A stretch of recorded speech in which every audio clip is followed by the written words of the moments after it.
Welcome to the Ethics Experts, where we're elevating ethics and compliance and HR to the strategic level it's supposed to be.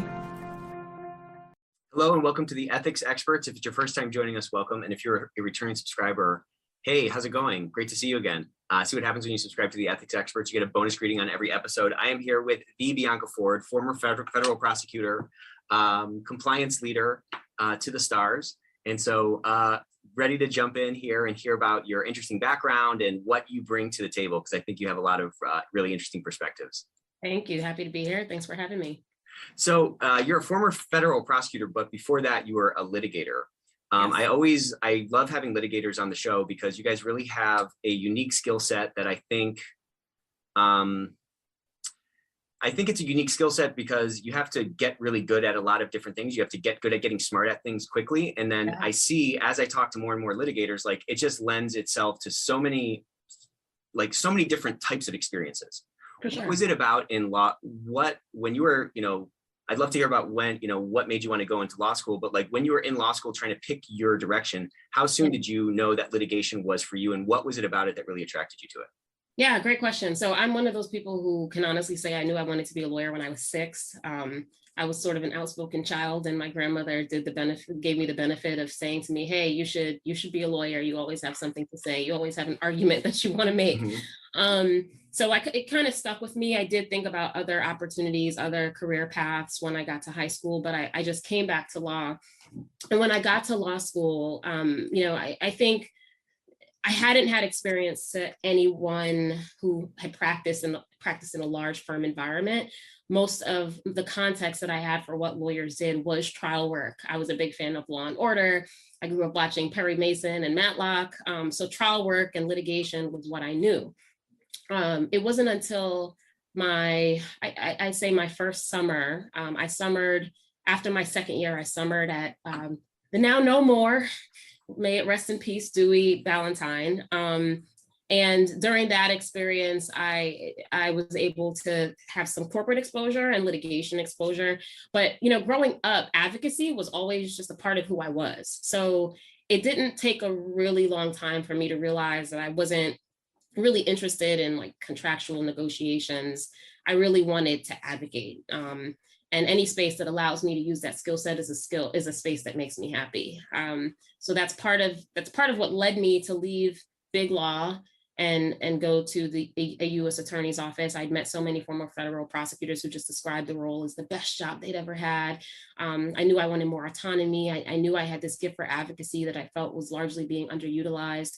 I was at this space in my career where I was writing opening statements and closings and direct examinations and having to listen to someone else deliver them. And I'd usually sit there thinking, it's not the way that I meant for it to be said, right? And then there's this whole attraction to this thing called doing justice, right? That after a while you learn can be very relative depending on who's delivering it. But for those reasons, I went into prosecution, and then I left prosecution in 2020 to join my current company. So you had this sort of desire, let's rewind back to, I'm just kind of picturing you as a 7-year-old arguing and, picturing yourself as a lawyer one day. I love talking to people who have had that dream since they're young, because their path is, we're all on a very winding path, of course, but like the path is sort of more direct, and I'd like to hear a little bit about how that sort of goal, the clarity of that goal from such a young age allowed you to sort of not sort of waste time and be more sort of purposeful on your journey. Yeah, that's a great question. Well, for one, I wasn't thinking about a gap year. You got to get moving. Right? Yeah. For high school, I guess it wasn't that big of a deal, except it was, I need to get this done because I got to go to college and I got to go to law school. I just knew what my trajectory was. Whatever the distractions were that were outside, that could have been otherwise sort of captivating and were captivating for some of my peers, they weren't really captivating for me because I knew what my vision was. I knew where I wanted to end up. I say, back then, if you said you wanted to be a lawyer, everyone said, okay, go major in political science. Obviously, that's not true. You can major in whatever you want. But at the time, the guidance that I got was major in political science. So I did that, minored in African American studies. So again, I was in college pretty focused on this path of law majoring in poli-sci, taking courses related to that space. And then when I got to law school, it was almost like, this is what I've been waiting for, you know. I loved it. I loved everything about it. I loved the reading. I loved learning a new lexicon. I loved just learning how to think like a lawyer. I think most people who go to law school will tell you that at least for the full first year, maybe longer, you're literally just speaking in all these new legal words, using these legal phrases that you've learned. And none of your friends who aren't in law school or aren't lawyers want to talk to you because you're just having so much fun with this new vocabulary. So for me, law school was just, it was kind of where it just made so much sense. I loved everything about it.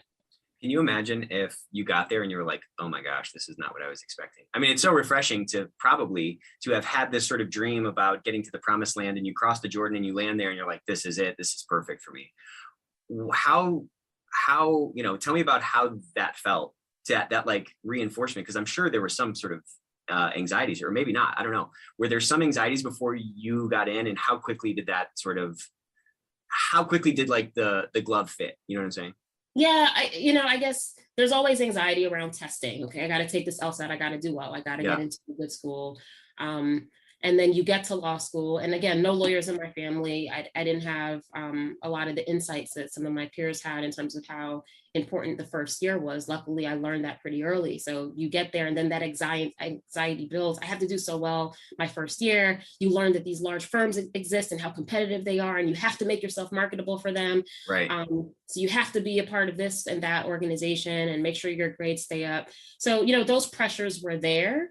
But I got so much satisfaction out of what I was learning and what I was gaining and what I knew my end goal was, that it just kept me grounded and kept me focused. I was able to still make friends, and two of my friends became my study partners. Mm-hmm. I'm in touch with them to this day, and we held each other accountable. We challenged each other. We learned from each other. So, you know, law school was just a fantastic space for me. I ended up joining Moot Court, joining a journal. Really, I think Moot Court was where I really affirmed this desire to be an advocate. And I learned at that time, hey, Bianca, you might be nervous when you step up to this podium, but no one knows unless you let them know, right? Yeah. So, that's a big lesson, isn't it? Yeah, it's a huge lesson. And I take that with me now in every space where I have to speak publicly in any capacity. So you've said advocacy a couple of times so far. Talk to me about, I'd love to hear, what is it about it? Because most advocates that I hear, or most advocates that I talk to, it's like they feel like it's a duty.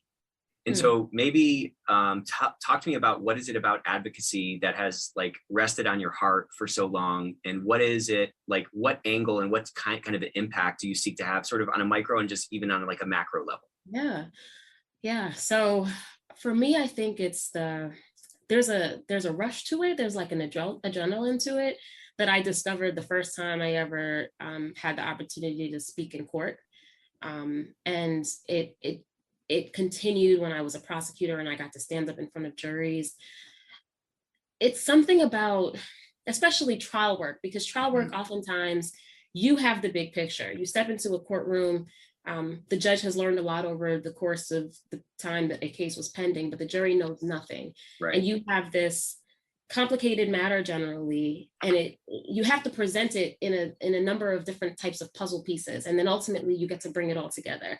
And there's something about that I really got enjoyment from, and really just it was really like an adrenaline rush. I loved to be in front of juries. I loved opening statements, closings. I love everything about it. And one of the things that my current role allows me to do, even though I'm in-house, I'm now a global compliance executive leading compliance and ethics for North and South America, I still get to be an advocate.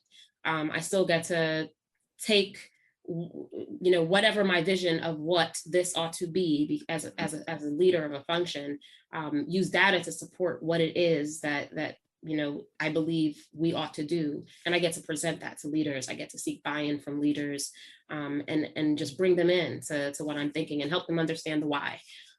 So if there's something about that. It's a really good question. I don't think I've ever thought about why advocacy is so important to me, but I know that it's a space, if I don't get to use that piece of my personality, I wouldn't be fulfilled in any role. And then on a macro level, I do a lot of speaking and teaching when it comes to the role of prosecutors and how they can inject equity into the criminal legal system.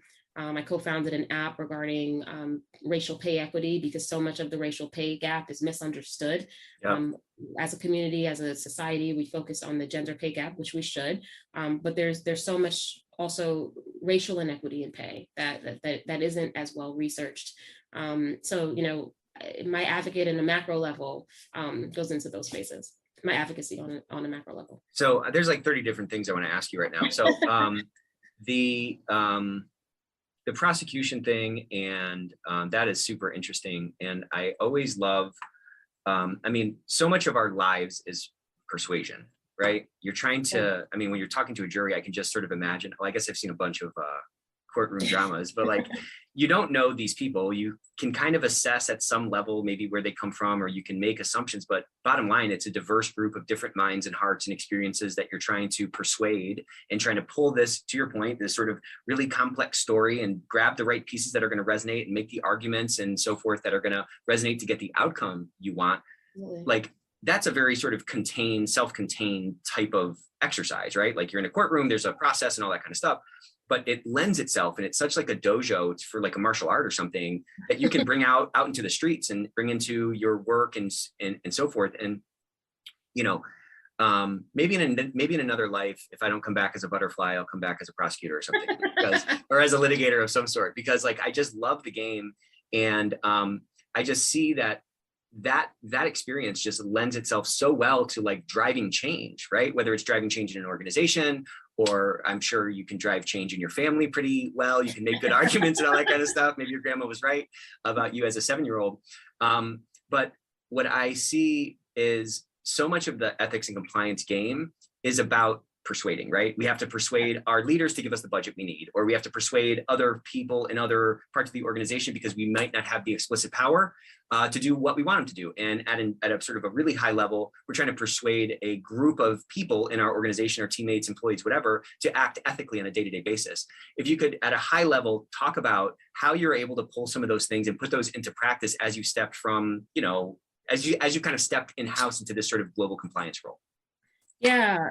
So, I think a lot of the way that I communicate and bring people in does stem from my experience in front of juries. And 3 of the things that really mattered in that space was, 1, helping them understand why they should care, keeping them engaged, 2, and 3, making really complex things simple. So I draw on all of those things when I'm communicating with leadership. So, making people care, helping them understand why, how does it affect our company on a larger scale? Because, ethics isn't a siloed function. It's so collaborative, and when it's at its best, it's extremely cross-functional and collaborative. So many of the things that I've been able to achieve in this role, and my former role, is because I've been comfortable and excited to bring others in and rely on others' skill sets and never think I know it all, right? Especially when you're new to a company, you have people who have been there for so long, and they have so much institutional knowledge, they understand how things work, and they also have their own expertise. And when you can incorporate that expertise into your ask, into what you need, into showing why something matters, it's so compelling. And a lot of this doesn't matter if you're not working for a company that is not serious about ethics and compliance. That's the first thing. Like, one of the reasons I joined my current company is because it was clear to me from the interview process that this was a company that was serious about doing business the right way, being a good global citizen, and also treating our people internally the way that we ought to, that makes people feel valued, and creating a space of belonging, because belonging is part of ethics and compliance, right? That broad culture is such a big part of making an ethics and compliance program successful. So, just those realities, and helping people understand, the connection between things, using data to do that, for instance, the connection between psychological safety and physical safety when you work in a company like the company I work for, which is there's a construction and manufacturing element, right? So we have a field force. We want to make sure people are safe. Their psychological safety is important to that. And how do we create a culture relying on ethics and compliance tools, but also being collaborative to do that? What was it that you saw during that process? Because I'm sure you had a bunch of options. You were looking at a bunch of different companies. What did you see during that process that you're like, okay, this is really it? Well, to be honest, I wasn't looking at that many different companies. I actually was really happy in federal prosecution.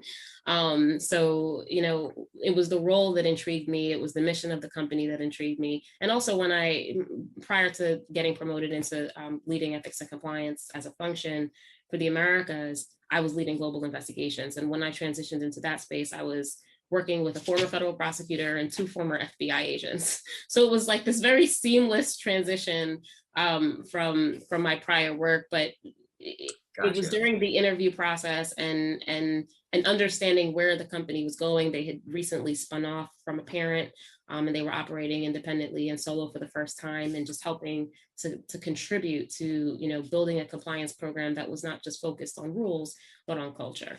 And that's what intrigued me. Yeah, that more and more companies are making that connection, that it's not just a bunch of rules and policies and, hotlines to call, but we're really talking about human beings. Why do you think it's taking companies so long to recognize that we're not in the industrial revolution anymore? Even industrial companies, that we're not in the industrial revolution anymore, and those structures that govern those spaces don't really work anymore? Why is it taking companies so long?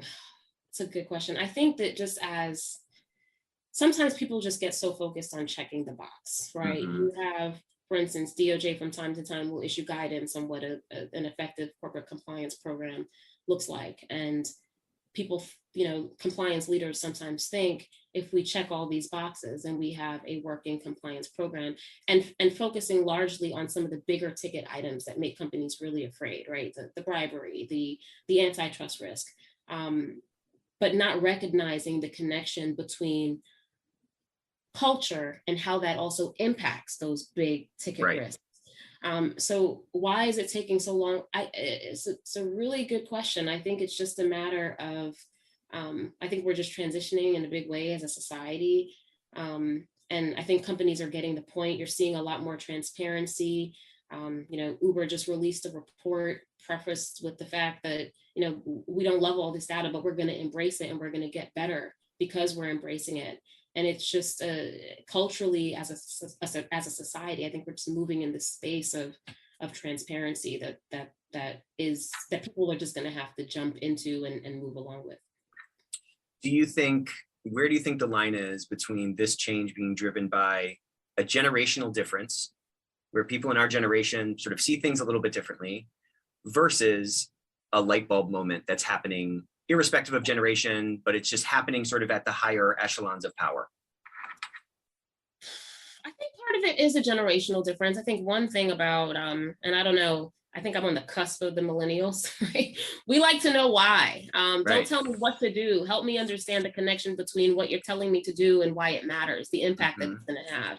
And I think that is a big part of why the communication strategy for companies, not just in ethics and compliance, but in a lot of different functions, has to change. But I also think, you know, when you have things like ESG that are becoming more prominent, you have leaders, in the corporate space, like BlackRock, who are saying, hey, this is a big deal, and the SEC is starting to focus on it, right?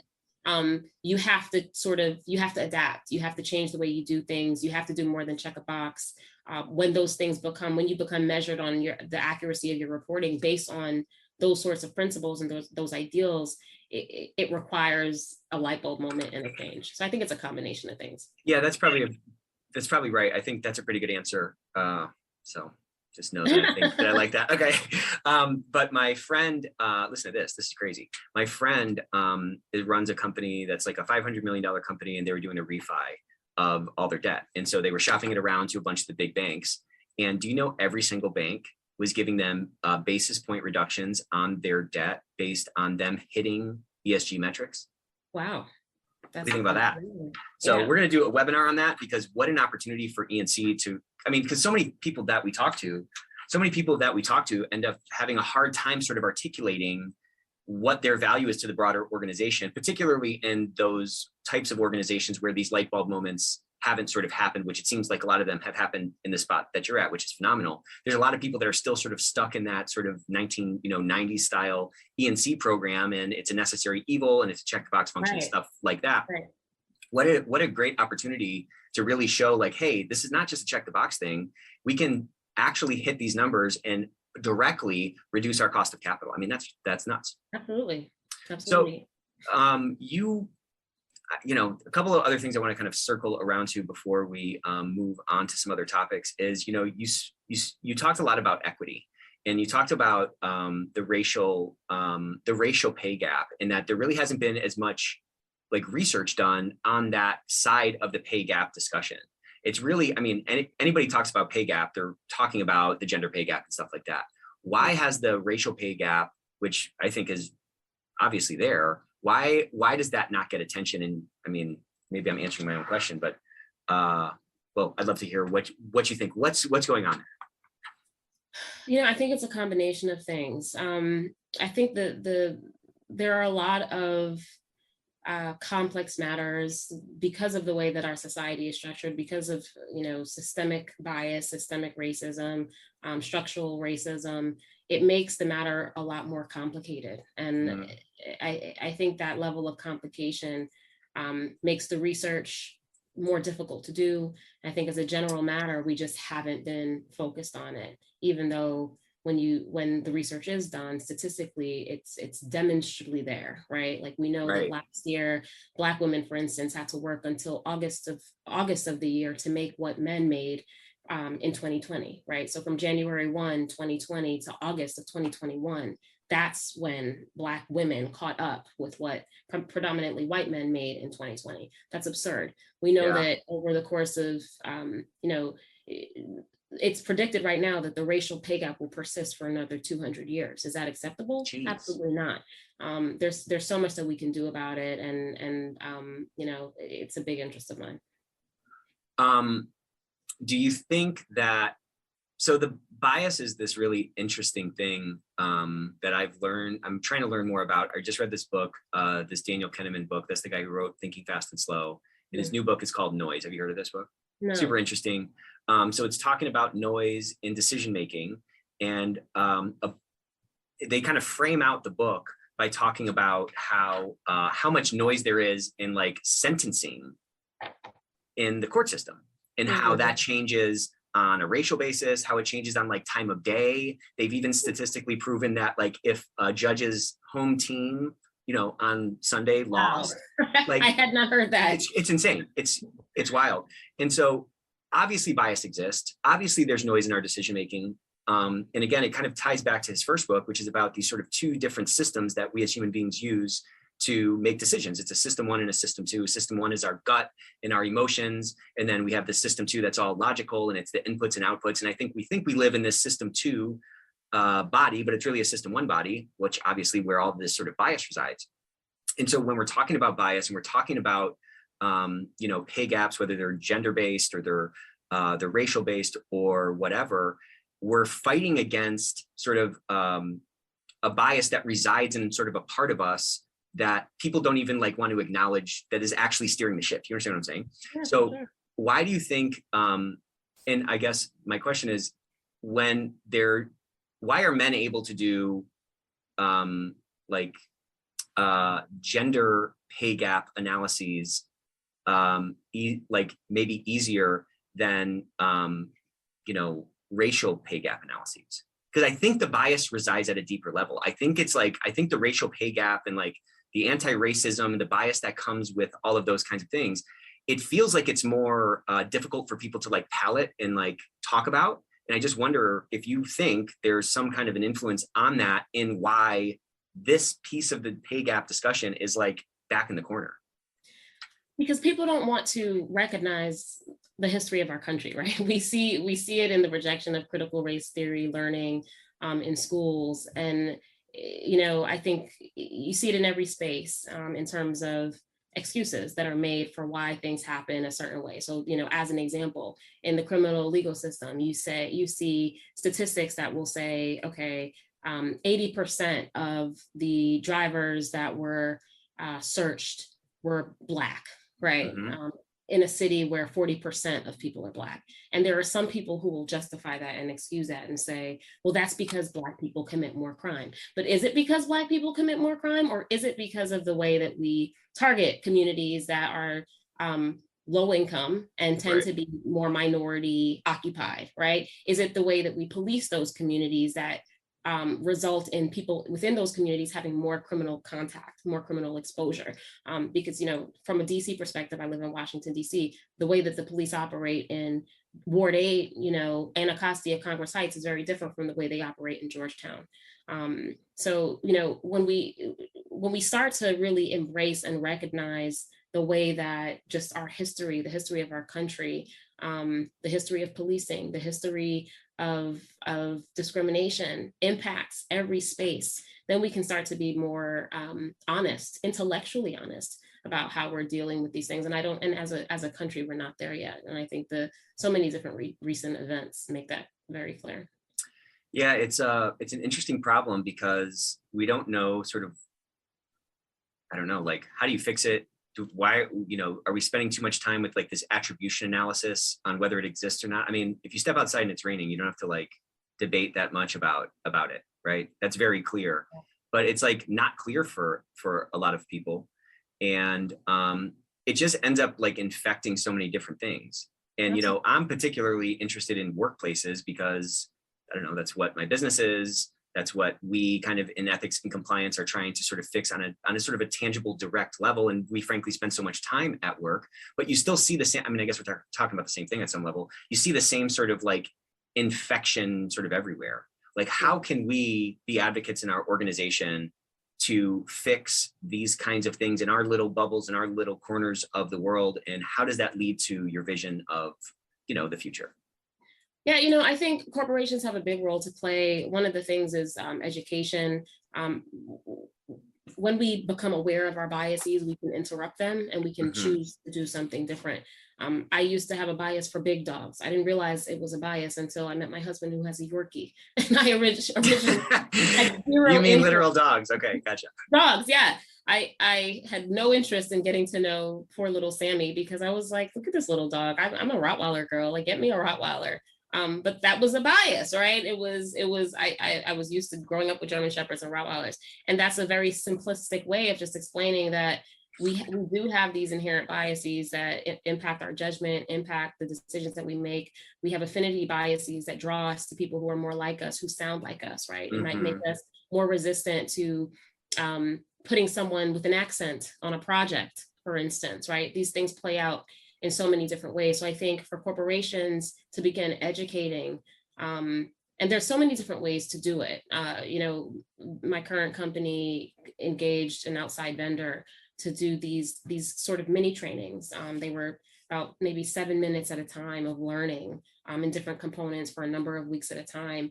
And they, in a very simple, effective and streamlined way, describe the various different types of bias that exist: affinity bias, proximity bias, et cetera, just to bring it to your attention so that as a leader, when you're choosing teams, when you're ranking individuals, we talk about bias when we're doing performance connections, right? Totally. We do these biases just so people are aware and alert to them. And I think a big part of, for any person in a decision-making space, whether it's a doctor who's making a decision about a patient of color, right? Is something about your view of that patient impacting the decision that you're making, whether it's someone in a corporate space in the C-suite looking to promote someone. How are you completely aware of your biases as you're making that decision? Whether it's a police officer in a community that's predominantly Black and brown, how is the way that you are interacting with this community influenced by your inherent biases? Are these biases being brought to your attention? Because people snub their nose so often at bias training. And there's so many different types of bias training. Some are more effective than others. But the reality is, if we don't as community, as a society, recognize the real impact that our biases have on every decision that we make, especially when we're in the position to impact the life, the livelihood, the liberty, the health of another human being. That's a dangerous space to be in. And I would hope that as ESG progresses, that social component of ESG will actually require companies to be more diligent and intentional about bias training, for example. Yeah, just being aware of them is interesting. I was kind of struck by this thing, when somebody says like, oh, wow, they have an accent. It's like, well, everybody has an accent. Everybody has a bias, right? I mean, you have to know that you have one for sure. But it's just so hard to tune into them because, I mean, I have bias for the people that I like more. We like the same things, or we like the same music and things like that. That should not sort of influence the objective decision that I make about somebody's promotion or whatever. Yeah. So yeah, it's a really hard game. It's a hard game to get right for myself. And it's a hard game to for a company to get right, I think. Doesn't mean that we shouldn't do it, obviously, but it's a really interesting area.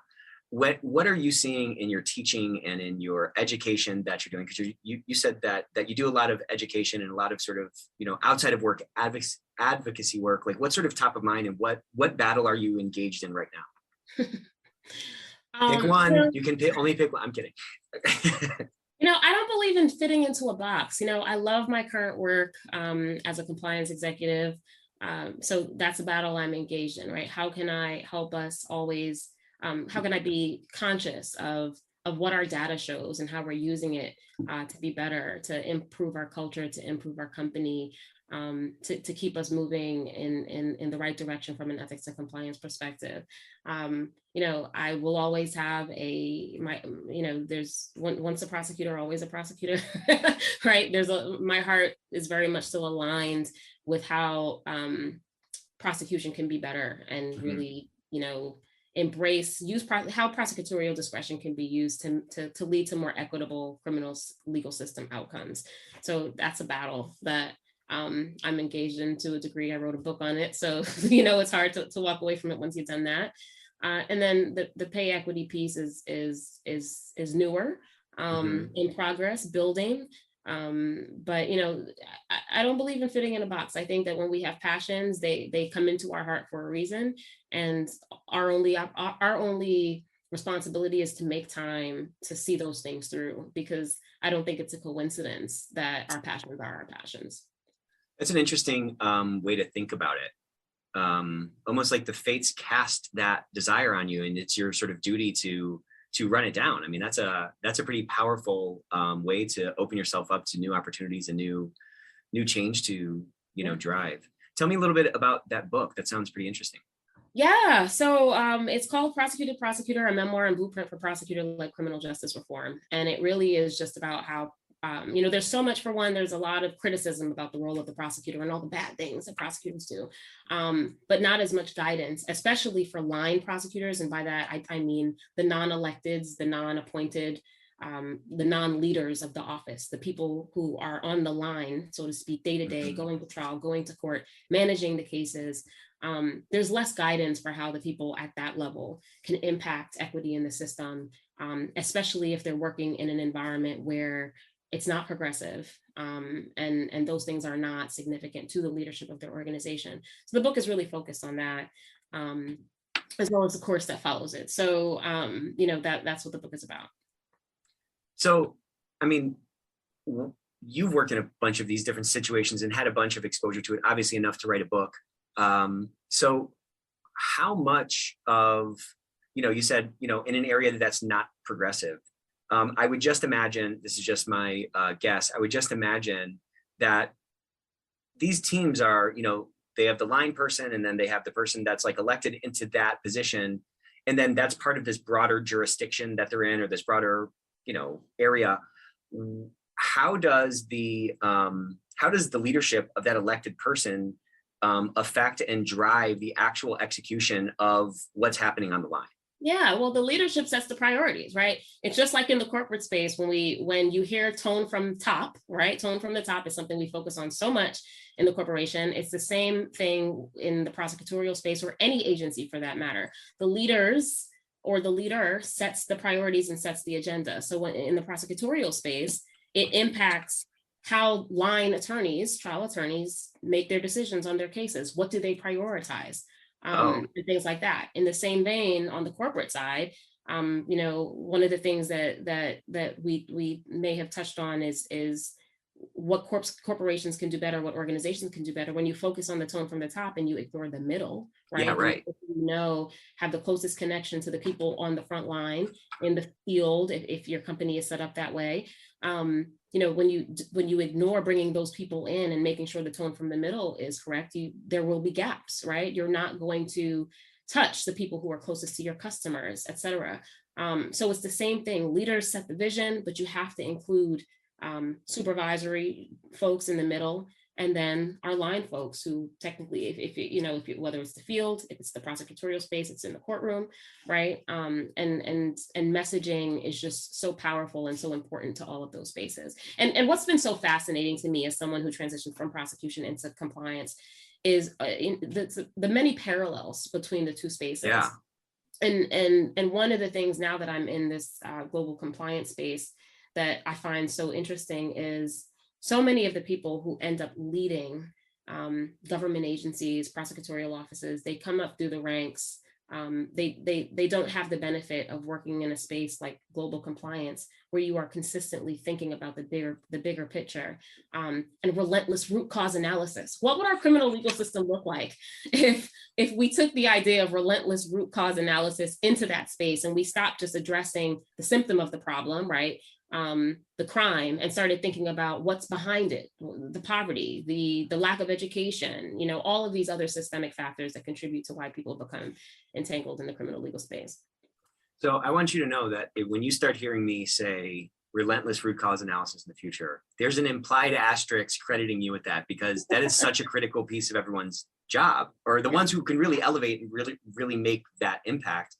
As you've sort of stepped in-house, and now you're thinking about that at a deeper level, what are the levers that you're seeing, at least sort of, maybe now or in the near future, that you're able to most readily pull to drive the type of behavior change that leads to the type of, integrity-based organization that you're trying to build?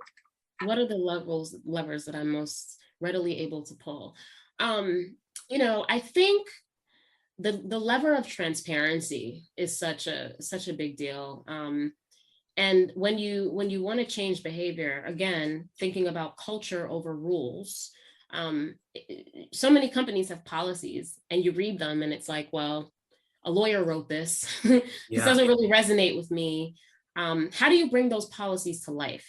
And I think transparency and communication is a big part of bringing policies to life, changing the words that we use to describe compliance culture, right? From reporting, for instance, to speaking up instead, right? It just kind of changed, especially if you're in a global corporation where reporting has a negative connotation in some place like Russia, right? Right.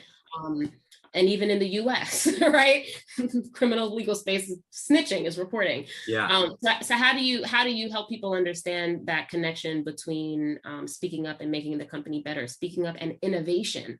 If people feel comfortable speaking up about an ethics issue, they also feel comfortable speaking up about processes that improve the company. So, it's all connected, and that's what I love about it and I find so fascinating. And I think, making those connections clear through transparency, that is one of the levers that I readily pull upon when I'm communicating with leadership, when I'm communicating with colleagues, when I'm communicating with, folks on the front line. I think transparency is such a big piece of that. Well, and the speak up thing is such an interesting thing, because like, to your point, people have a bias about snitching and, I tell my daughters, don't tell on your sister and stuff, it's like I'm embedding a bias in them already.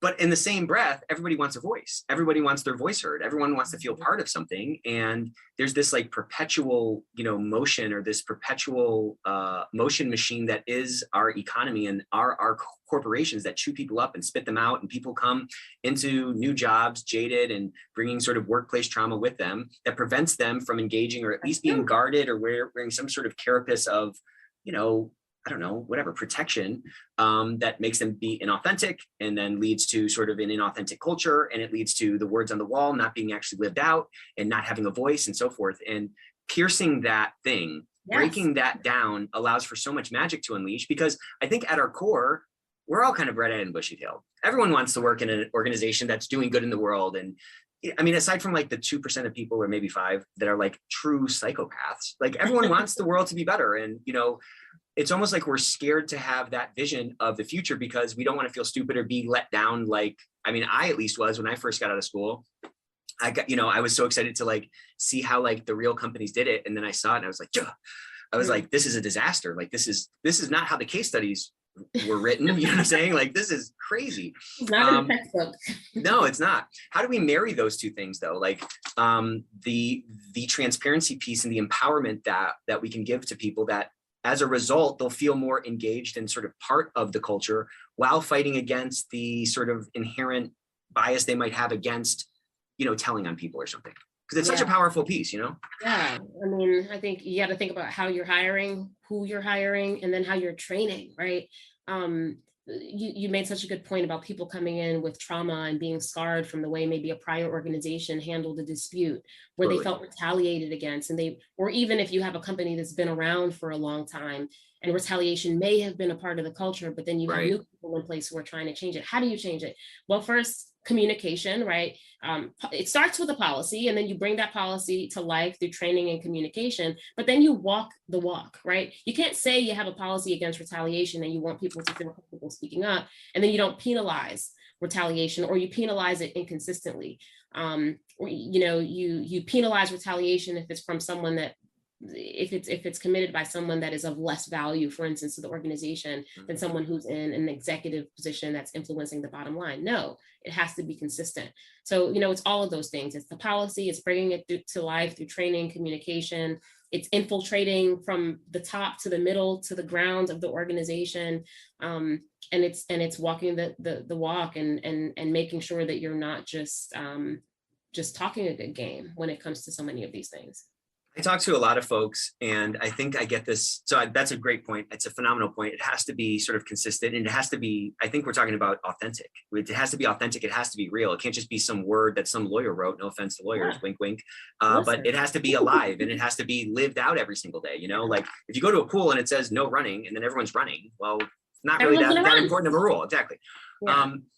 So I really nerd out on this stuff because I think it's such a massive opportunity. But this thing that I keep hearing over and over again from folks is like, well, it's hard to change a culture. And like, I was on a podcast the other day and we were talking about this Glencore thing, right? There was like massive fraud with Glencore, you know, ridiculous fraud, you know, hundreds of millions of dollars of bribes and stuff like this to gain access to basically like strip wealth out of Africa. So that's a whole thing. And the question was like, well, how do you change that culture? And at some level, I don't know if something can be so rotted out that you just have to like throw out the corpse. But I tend to believe, because again, I'm a bright-eyed, bushy-tailed kind of a person, that like things happen little by little and all at once. And there's a certain sort of emotional or like idea contagion that we can strike fire to, and it can light a fire in an organization, and people can say, you know what, this is real.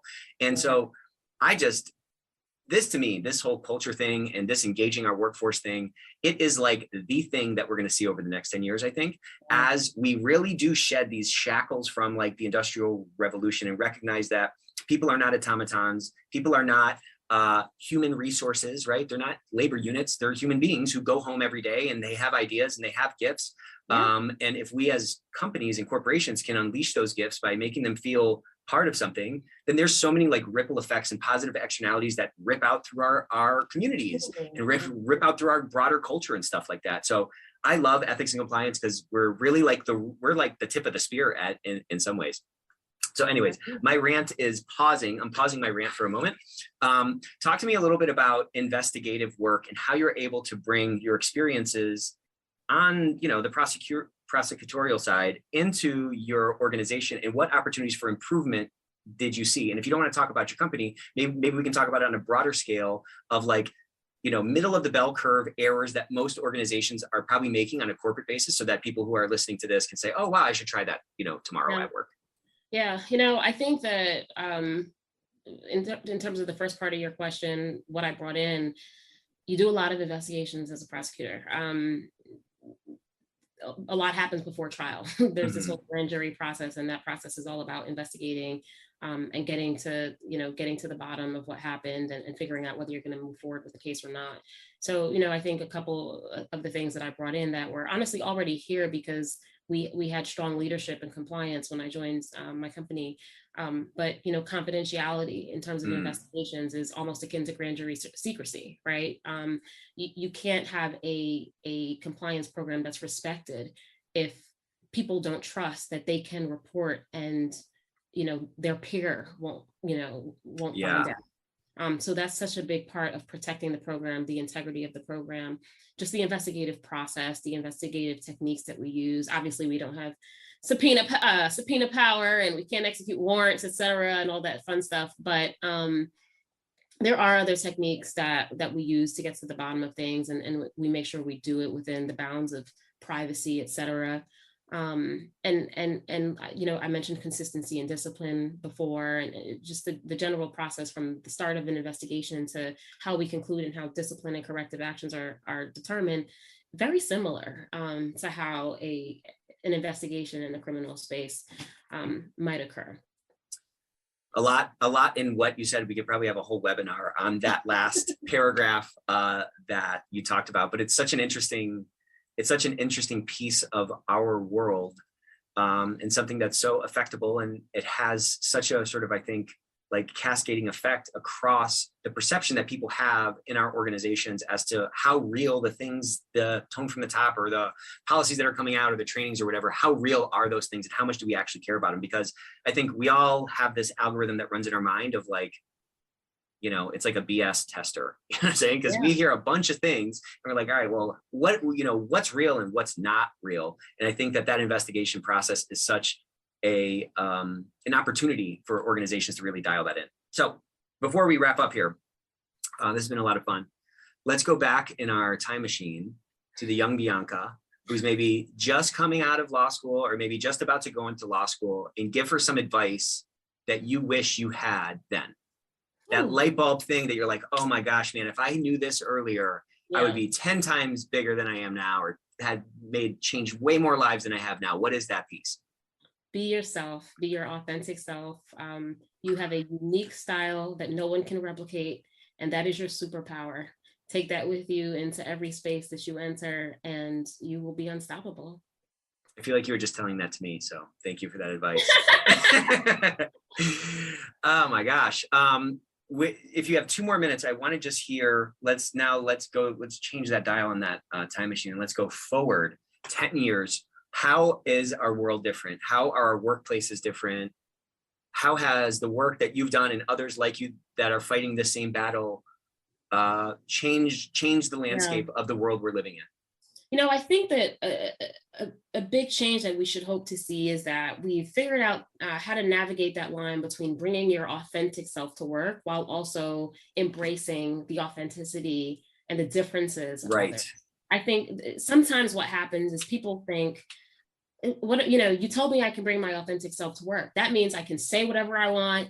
I, can spew all my ideologies and views. Doesn't matter who I insult, right? Because I get to bring my full self to work, but they don't understand that requires navigating this line of respect, right? Mutual respect, of psychological safety, of creating a space of belonging for others. So I would hope that in 10 years, just as a society, because we are all, just part of a society of employees that are spread out across a number of organizations, I would hope that we would have a more fundamental understanding and appreciation of how to navigate those 2 realities without running afoul of the line. There's a book in there. There's another book in there. I think we just came up with your next book. All right. Where can people find you, Bianca? Because this was a lot of fun. I'm on LinkedIn, Bianca M. Forde. I believe you can find me if I just type that in Google. My LinkedIn is the first thing that comes up. And because you're the Bianca. Because I'm the Bianca Forde, right? That's right. The only one. No one else like me, right? LinkedIn. Cool. I got an Instagram, but it's private, so I'm gonna keep that to myself. Keep that to yourself. Okay, very good. Well, thank you so much. Oh, go ahead. Go no. If you're interested in more about the book, it's at Prosecuted Prosecutor on Instagram, and the pay equity app I mentioned is the equity app on Instagram as well. Oh, we didn't even talk about the app. Okay, well, we'll have to reconnect. For that. What's that? We'll have to schedule a We'll have follow-up. to, yeah, exactly, a part 2. Well, this was so much fun. Thank you so much for joining us. Until next time.